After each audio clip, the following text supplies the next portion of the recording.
Here at the U.S. Capitol, lawmakers introduced legislation to address the Black maternal health crisis, but experts say that more action is needed to bridge the gap. David Oliver knows this track well, first as a student athlete, then as a world-class Olympian, and now he's back, but this time as a coach. Sure, people come here for a fresh cut, but this chair is also a space for conversation, connection, and community.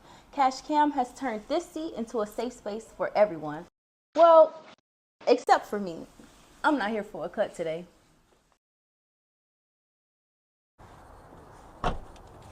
Bringing her child into the world was a joyful moment for Aisha Stewart, yet she says she felt ignored during the process. Kind of felt like I was dismissed with some of my decisions and kind of rushed because I wasn't progressing fast enough. Kind of pressured into getting a C-section even though that's not what I wanted to do. Her experience isn't unique. Black mothers in the U.S. face significantly higher maternal mortality rates. A CDC study found that 84% of pregnancy-related deaths are preventable, yet Black mothers are still dying at disproportionate rates. I really do think it's a combination of racism, biases in healthcare, and also social determinants of health that really play a major factor into why Black women have higher rates of infant mortality. Here at the U.S. Capitol, lawmakers introduced legislation to address the Black maternal health crisis, but experts say that more action is needed to bridge the gap. Until we adopt a no tolerance and one death is too many attitude, that the policies and the programs we initiate will continue to look the way they do. For mothers like Aisha Stewart, the solution starts with listening. I felt overpowered, like I was pressured into making a decision. And I think it's important to hear what we got to say because we're the ones experiencing, the birth. Reporting for HU News Vision from Washington, D.C., I'm Lamaria, Washington. Like many college students, Asante Kamula gets most of her news from social media. The sophomore at Washington Adventist University says Facebook and Instagram are her main sources of information. I use social media every day as a part of my daily routine. And I'll say every time I'm on social media, there's no way I'm missing out any information because it always comes up on my screen. But the way social media handles misinformation is changing. Meta, the company behind Facebook and Instagram, announced it's ending its third-party fact-checking program and replacing it with the community note system.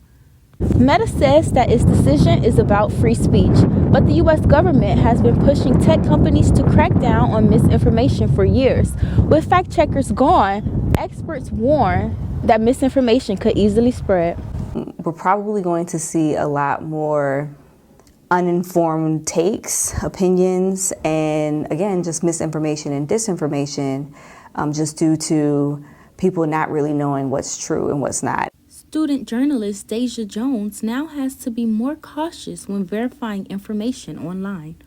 I'm just really careful. I check my sources with Google. I search up like this, that event. I look at actual articles, like local news articles and national news articles, and I compare it.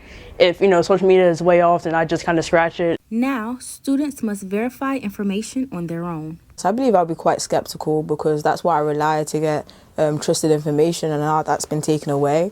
In Washington, D.C., I'm Lamaria, Washington, reporting for HU News Vision.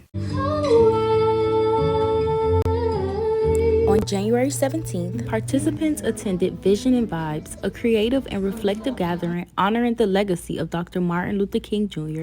With the People's March, a nationwide protest advocating for social justice and civil rights, set to take place the following day, organizer of the event, Eliana Simon Perez, explains the motivation behind the gathering.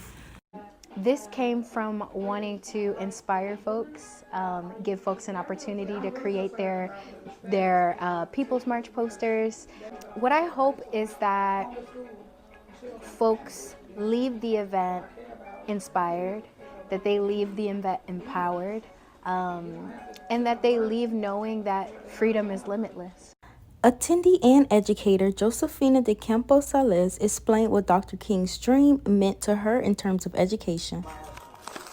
I'm being a part of that dream where everyone gets access to the best education, no matter what we look like, where we come from, what we believe in.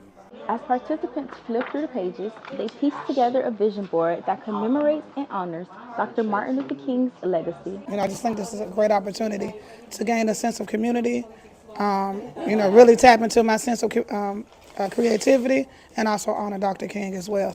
She pointed out some of the messages on her vision board. We're getting closer to travel, no more war, definitions of beauty. As the event came to an end, the floor was open for an open mic night, adding one final touch of creativity and expression to the event.